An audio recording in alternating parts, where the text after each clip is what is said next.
Good morning. It's Wednesday, May 25th. Two of our top stories today make a really interesting point for the seafood industry, and that is that education really pays off. We have an excellent story to tell, and when companies and organizations take the time to tell it, good things happen.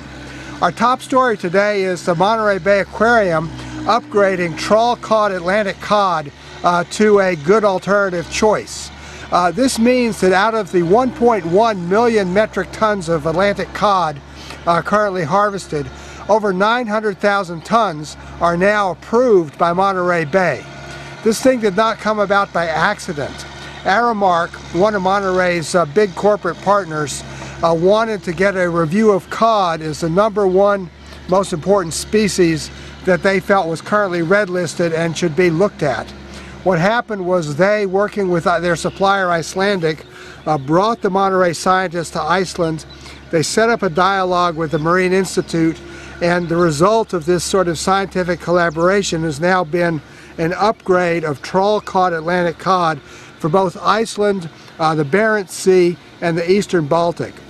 This is a phenomenal story because cod, especially Atlantic cod, has been the poster child for environmentalists whipping the seafood industry as hopelessly wedded to unsustainability, and this shows it's just not true.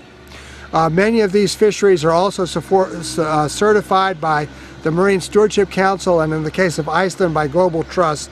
And so what we're actually getting here is a consensus among people like Monterey Bay, Marine Stewardship Council, the industry, Global Trust, and FAO, and others, that Atlantic cod is a species that is fully managed in a sustainable fashion, and its current fishing methods, predominantly trawling, is a sustainable path also.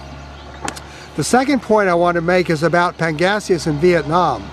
Last fall, one of the European members of Parliament, Struan Stevenson from the UK, got a lot of headlines bashing Vietnamese catfish as coming from polluted waters and being an unsafe fish to eat and so forth. This got a lot of play in Europe and of course was completely wrong.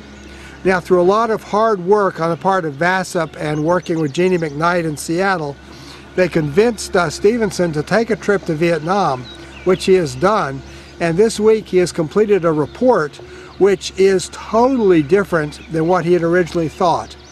He visited fish plants in Vietnam and fish farms such as Vinh Hoan. He saw how much they're certified, how much they're relied on by companies like Carrefour and Asda and Tesco in Europe. He saw how important this trade was to the Europeans. He saw how much the large Vietnamese factories were in fact buying equipment and machinery from Europe.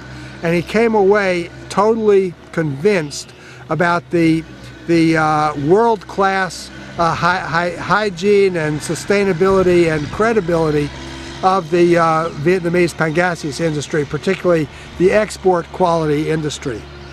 We also write about this. And the common thread between both of these things is that the industries affected took a major step towards educating their critics and has paid off in a big way. We have a good story to tell, and when we take the time to tell it and show people the scientific basis of what we're saying, we can get excellent results. In Nantucket, Mass., this is John Sackton.